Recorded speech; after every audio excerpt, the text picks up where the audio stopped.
ચાલો, good morning વિદ્યાર્થી મિત્રો. આજે આપણે તમને એસપીસીસીની અંદર ધોરણ 11 ચેપ્ટર નંબર 6 વિજ્ઞાપન પત્ર. વિજ્ઞાપન પત્ર એનો સામાન્ય અર્થ આપણને સમજાવેલો છે કે ભાઈ વિજ્ઞાપન પત્ર એટલે શું મિત્રો?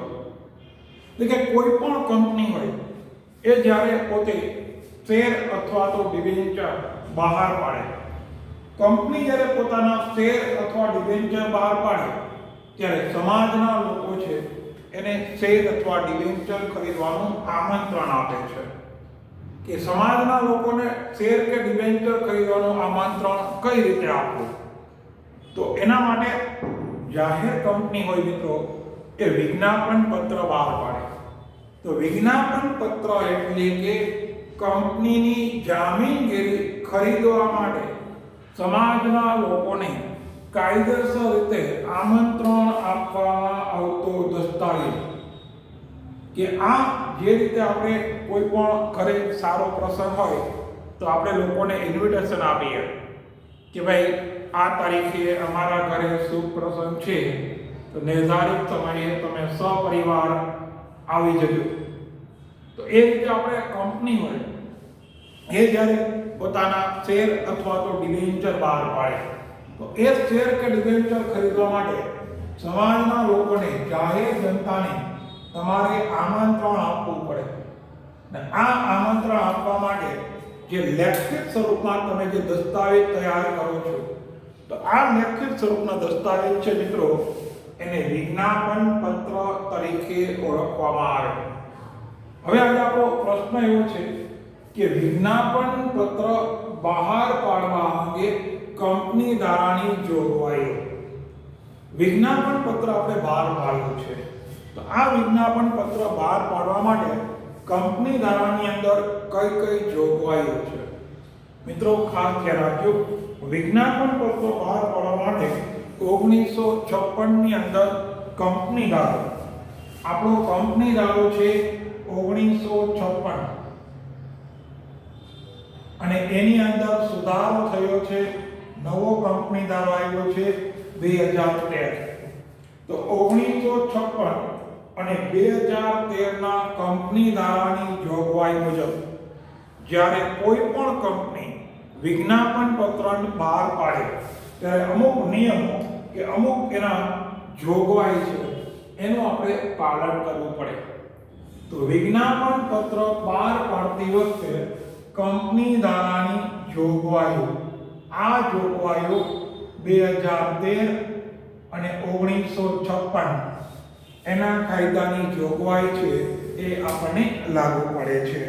તો મિત્રો 1956 અને 2013 ના કાયદાની જોગવાઈ મુજબ વિજ્ઞાપન પત્ર બહાર પાડતી વખતે તમારે પહેલો પોઈન્ટ નોંધણીની જરૂરિયાતોનું પાલન કરવું. પહેલો પોઈન્ટ મેં કહીએ કે જ્યારે તમે વિજ્ઞાપન પત્ર બહાર પાડો ત્યારે જરૂરિયાતોનું, તમારે જે માહિતીઓની જરૂરિયાત છે એ જરૂરિયાતોનું પાલન કરવામાં આવવું જોઈએ. તમારી પાસે જે વસ્તુઓ માંગવામાં આવે છે, તો આ તમામ વસ્તુઓ છે, તમામ જરૂરિયાતો છે, આ તમામ વસ્તુઓ અને જરૂરિયાતો છે એનું આપણે પાલન કરવું જોઈએ. જો તમે તમામ જરૂરિયાતની વસ્તુ નહીં હોય તો કંપની રજિસ્ટ્રાર છે એની નોંધ કરશે નહીં. ખાસ ધ્યાન આપજો, રજિસ્ટ્રાર નોંધ ન કરે, રજિસ્ટ્રાર નોંધ ન કરે. તો જરૂરિયાતની તમામ વસ્તુઓ છે એમાં હોવી જોઈએ. જો કોઈ વિગત અધૂરી હશે, અસ્પષ્ટ હશે, તો એવી બાબતમાં કંપની રજિસ્ટ્રાર છે એની નોંધ કરશે નહીં. તમામ બાબતો સંપૂર્ણ હોવી જોઈએ, પૂર્ણ હોવી જોઈએ. પોઈન્ટ નંબર 2, વિજ્ઞાપન પત્રમાં જે તારીખ દર્શાવી હોય, યાદ રાખજો, તમે વિજ્ઞાપન પત્ર કઈ તારીખે બહાર પાડો છો તો એ તારીખ છે એમાં સ્પષ્ટ લખેલી હોય. જો જે તારીખ વિજ્ઞાપન પત્રમાં લખેલી હોય એ જ તારીખે વિજ્ઞાપન પત્ર બહાર પાડવું જોઈએ. વિજ્ઞાપન પત્રમાં લખેલી તારીખથી અગાઉ પણ નહીં અને તારીખ પછી પણ નહીં. તો વિજ્ઞાપન પત્રમાં જે તારીખ તમને દર્શાવી હોય એ તારીખે તમારે વિજ્ઞાપન પત્ર જે એને પ્રકાશિત કરવું. એટલે સમયગાળો છે એ મહત્વનો છે. જે સમય આપ્યો હોય, જે તારીખ આપી હોય વિજ્ઞાપન પત્રમાં, એ જ તારીખે તમારે વિજ્ઞાપન પત્ર છે એને દર્શાવવું જોઈએ. પછી કહીએ તમે વિજ્ઞાપન પત્ર તૈયાર કરો તો આ વિજ્ઞાપન પત્રની શરૂઆત રજૂઆત તમારે સૌથી પહેલા કંપની રજિસ્ટ્રાર સમક્ષ તમારું વિજ્ઞાપન પત્ર સૌથી પહેલી વાર રજૂ કરવું જોઈએ. વિદ્યાર્થી મિત્રો, કંપની રજિસ્ટ્રાર છે ને આપણા ભારતની અંદર તમામ રાજ્યો છે, જે આપણા રાજ્યોમાં દરેક રાજ્યની અંદર એક કંપની રજિસ્ટ્રાર ઓફિસ હોય. ધારો કે આપણું ગુજરાત છે તો ગુજરાત રાજ્યની અંદર અમદાવાદ શહેરની અંદર આપણા કંપની રજિસ્ટ્રાર ઓફિસ ગુજરાતની છે. મહારાષ્ટ્ર છે તેની અંદર બોમ્બેની અંદર એની કંપની રજિસ્ટ્રાર ઓફિસ હોય. દરેક રાજ્યની એક કંપની રજિસ્ટ્રાર ઓફિસ આપવામાં આવી હોય. તો તમે જ્યારે વિજ્ઞાપન પત્ર બનાવો છો ત્યારે આ વિજ્ઞાપન પત્રની તમારે સૌથી પહેલા રજૂઆત કંપની રજિસ્ટ્રાર સમક્ષ કરવાની. કંપની રજિસ્ટ્રાર છે ને એ તમારા વિજ્ઞાપન પત્રની તપાસ કરશે, ચકાસણી કરી અને જો એમાં કોઈ અધૂરી વિગત હોય, અસ્પષ્ટ વિગત હોય તો તમને એ વિગતો પૂરી કરવા માટે જણાવી શકશે. તો તમારે વિજ્ઞાપન પત્રની સૌથી પહેલી રજૂઆત તમારે રજિસ્ટ્રાર સમક્ષ કરવી જોઈએ. અન્ય કોઈ વ્યક્તિ સમક્ષ વિજ્ઞાપન પત્ર બહાર પાડી શકો નહીં.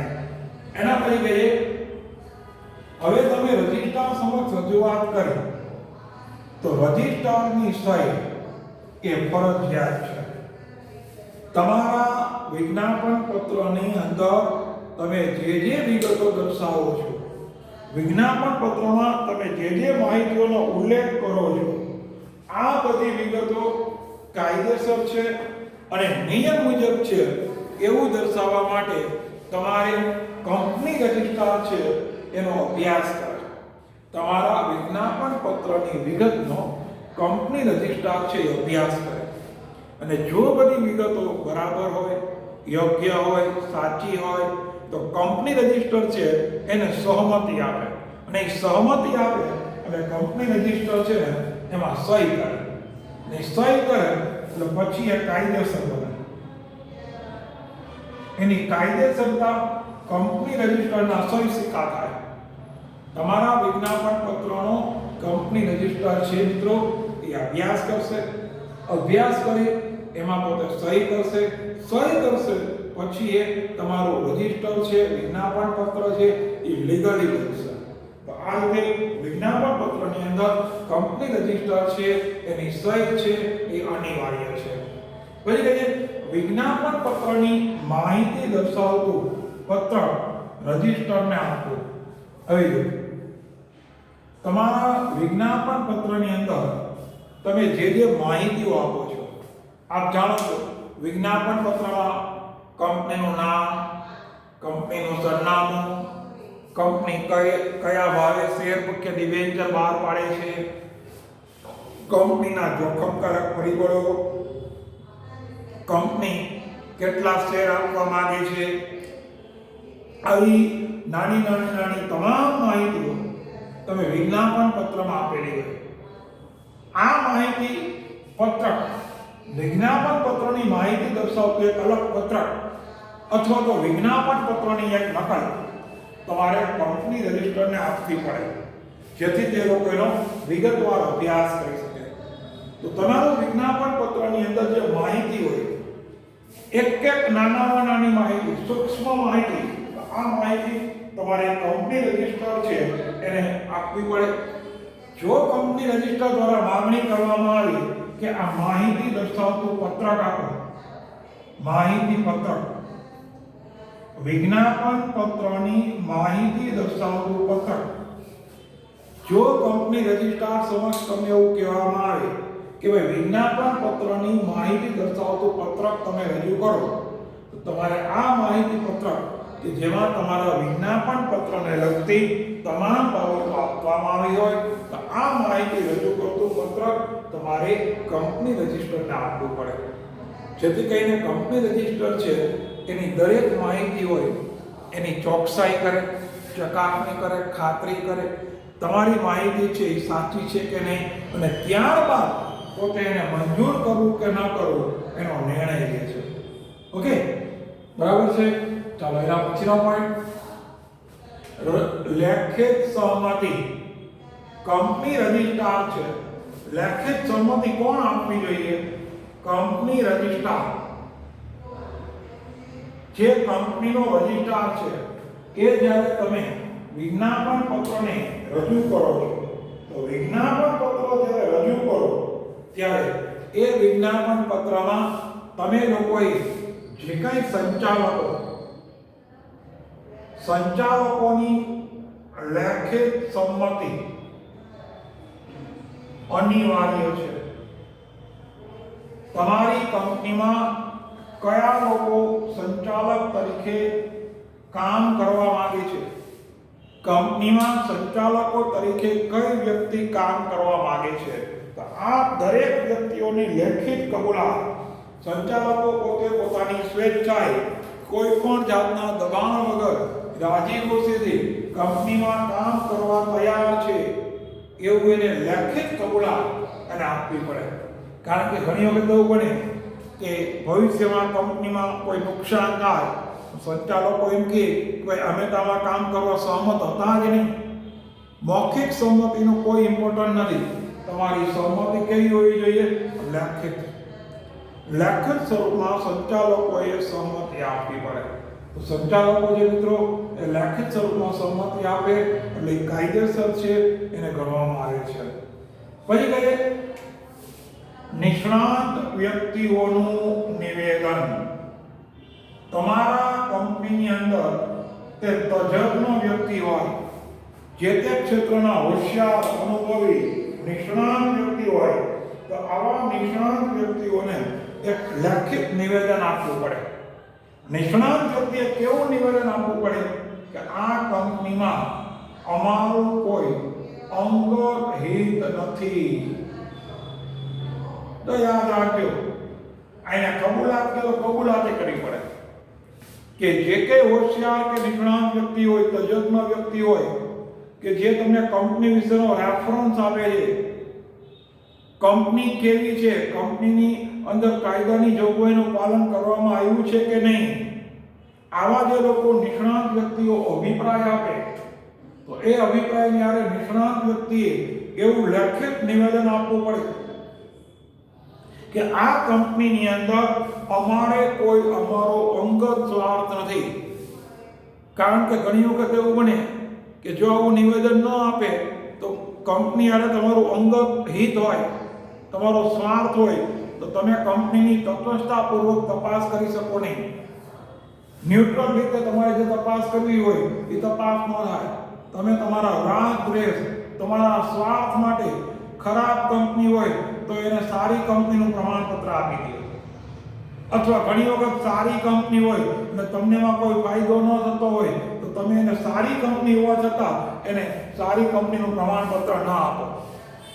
તો યાદ રાખજો, જે નિષ્ણાત વ્યક્તિ હોય છે એ નિષ્ણાત વ્યક્તિએ, તજજ્ઞ વ્યક્તિએ એવું લેખિત નિવેદન આપવું પડે કે આ કંપનીની અંદર અમારું પોતાનું અંગત હિત ક્યાંય નથી, કંપનીમાં પોતાનું અંગત હિત નથી, એવું એને લેખિત નિવેદન આપવું પડે.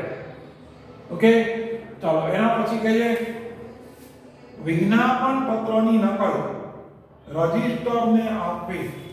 તમે જે વિજ્ઞાપન પત્ર બનાવેલું છે મિત્રો, તો વિજ્ઞાપન પત્રની નકલ તમારે રજિસ્ટરને આપવી પડે. બીજું, આ નકલ શું કામ આપવી પડે કે વિજ્ઞાપન પત્ર તમે જે બાબતો આપી છે, વિજ્ઞાપન પત્રમાં જે વસ્તુ ઉલ્લેખ કરી છે, તો વિજ્ઞાપન પત્રમાં દર્શાવેલી દરેક બાબત છે એનો કંપની રજિસ્ટ્રાર છે એની ચકાસણી કરે. કે તમે જે વિગતો લખી છે, તમે જે બાબતો દર્શાવી છે, આ વિગતો અને આ બાબતો કાયદેસર છે, નિયમ મુજબ છે, એની ખાતરી કરે. એ ખાતરી કરે એટલા માટે એની એક નકલ તમારે કંપની રજિસ્ટરને આપવી પડે. જો આ વિજ્ઞાપન પત્રમાં કોઈ એવી બાબત હોય, અસંગત બાબત હોય, તો એને રજિસ્ટર છે એને દૂર કરી શકે છે. તો કંપની રજિસ્ટર તમારા વિજ્ઞાપન પત્રનો બરાબર રીતે, કાયદેસર રીતે અભ્યાસ કરી શકે, બરાબર રીતે અભ્યાસ કરીને નિર્ણય લઈ શકે. એટલા માટે આની એક નકલ હોય છે. વિજ્ઞાપન પત્રની નકલ કંપની રજિસ્ટરને તમારે આપવી જોઈએ. પછી કહીએ તમને વિજ્ઞાપન પત્ર તૈયાર થયા પછી વિજ્ઞાપન પત્રની ખાસ કરીને નોંધણી બાદ તમારી વિજ્ઞાપન પત્રની નોંધણી કરાવો રજિસ્ટર સમક્ષ. એટલે 90 દિવસની અંદર, યાદ રાખજો, વિજ્ઞાપન પત્રની નોંધણી થયાના 90 દિવસની અંદર તમારે વિજ્ઞાપન પત્ર બહાર પાડી દેવું જોઈએ. તેનો સમયગાળો આપે છે. તમે જે તારીખે કંપની રજિસ્ટર સમક્ષ વિજ્ઞાપન પત્રની નોંધણી કરાવો, તો વિજ્ઞાપન પત્રની નોંધણી કરાવ્યાના 90 દિવસની અંદર તમારે આનું નિવેદન તૈયાર કરીને કંપની રજિસ્ટર સમક્ષ આપવું પડે. 90 દિવસમાં આવું નિવેદન આપવું ફરજિયાત છે. ક્લિયર? બરાબર સમજાઈ ગયું? 90 દિવસ પછી જો તમે વિજ્ઞાપન પત્ર બહાર પાડો તો એને આઉટ ઓફ ડાઇટ કહેવાય. એનો નિર્ધારિત સમયગાળો છે. એ નિર્ધારિત સમયગાળા બાદ બહાર પડેલું વિજ્ઞાપન પત્ર એ ગેરકાયદેસર ગણાય. તો જે તારીખે વિજ્ઞાપન પત્રની નોંધણી કરી હોય, નોંધણી કર્યાના 90 દિવસની અંદર તમારે વિજ્ઞાપન પત્ર તૈયાર કરીને બહાર પાડવું જોઈએ. 90 દિવસ પછી જો તમે વિજ્ઞાપન પત્ર બહાર પાડો તો આ વિજ્ઞાપન પત્ર ગેરકાયદેસર ગણાય છે. એને માન્યતા મળતી નથી. બરાબર છે? અને છેલ્લે સેબી. સેબી મિત્રો આપણા દેશની અંદર ખાસ કરીને જ્યારે આપણા દેશની અંદર મોટી મોટી કંપનીઓ શરૂ કરવામાં આવે છે, તો આ કંપનીની અંદર કોઈ નાણાકીય બાબતમાં લોકોનું શોષણ ન થાય, નાણાકીય બાબતમાં લોકોને રક્ષણ મળે, તેના માટે સરકારે સેબીની નિમણૂક કરી છે. સેબી, SEBI, જેનું ફૂલ ફોર્મ છે security exchange board of India.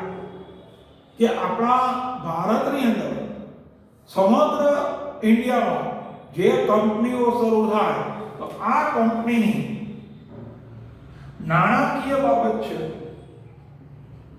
તો નાણાકીય બાબતો ઉપર નિયંત્રણ મૂકવા માટે કેન્દ્ર સરકાર દ્વારા સેબીની નિમણૂક કરવામાં આવી. સેબીનું કામ જ છે કે તમામ કંપનીઓની નાણાકીય બાબતો હોય તો આ નાણાકીય બાબતો ઉપર દેખરેખ રાખે, ધ્યાન રાખે, જરૂર પડે તો કંપનીમાં રેડ પાડે, સૂચનાઓ આપે, તપાસ કરે. જો કોઈ કંપનીની નાણાકીય બાબતમાં અસંગતતા લાગે તો એને નોટિસો આપે, એના ખુલાસાઓ માંગે. તો સેબીનું મુખ્ય કાર્ય જ આ છે કે ભારતની અંદર શરૂ થતી તમામ કંપનીઓમાં સમાજના લોકોના પૈસા રોકાયેલા છે. તો આ સમાજના લોકોના પૈસાને આર્થિક સંરક્ષણ મળે, રક્ષણ મળે, એના માટે સેબી છે મિત્રો એ કાર્ય કરે છે. તો સેબી છે એ નાણાકીય બાબતો ઉપર નિયંત્રણ મૂકવાનું અને ધ્યાન રાખવાનું કાર્ય કરે. તો સેબીની અંદર જે જોગવાઈઓ આપવામાં આવી છે, જે નિયમો આપવામાં આવ્યા છે, એ સેબીની ગાઈડલાઇન્સ મુજબ, સેબીમાં દર્શાવેલા નિયમો મુજબ તમારે દરેક નિયમોનું અક્ષરે અક્ષર પાલન કરવું પડે. તમારે માર્ગદર્શિકા કોની ચાલે? સેબી. સેબીમાં જે નિયમો આપેલા હોય, જે માર્ગદર્શિકા આપેલી હોય, એ માર્ગદર્શિકા મુજબ તમારે કાર્ય કરવું જોઈએ. તો મિત્રો આપણો પ્રશ્ન હતો કે વિજ્ઞાપન પત્ર બહાર પાડવા માટે તમારે કંપની ધારાની જોગવાઈ ટૂંકનોંધની દ્રષ્ટિએ 3 માર્કની અંદર આ ટૂંકનોંધ પૂછાય છે. તો 2013ના કંપની ધારાની જોગવાઈ મુજબ તમારે આટલી બધી બાબતો છે એનો ખાસ ધ્યાન રાખવું જોઈએ. 5 ને 3 8 ને 2 10 બાબતો છે. મોટા પ્રશ્નમાં પૂછી શકાય, ટૂંકનોંધમાં પૂછી શકાય. બરાબર વિડીયો સમજવાનો અને બુકમાં લખવાનું. ચાલો, અસ્તુ.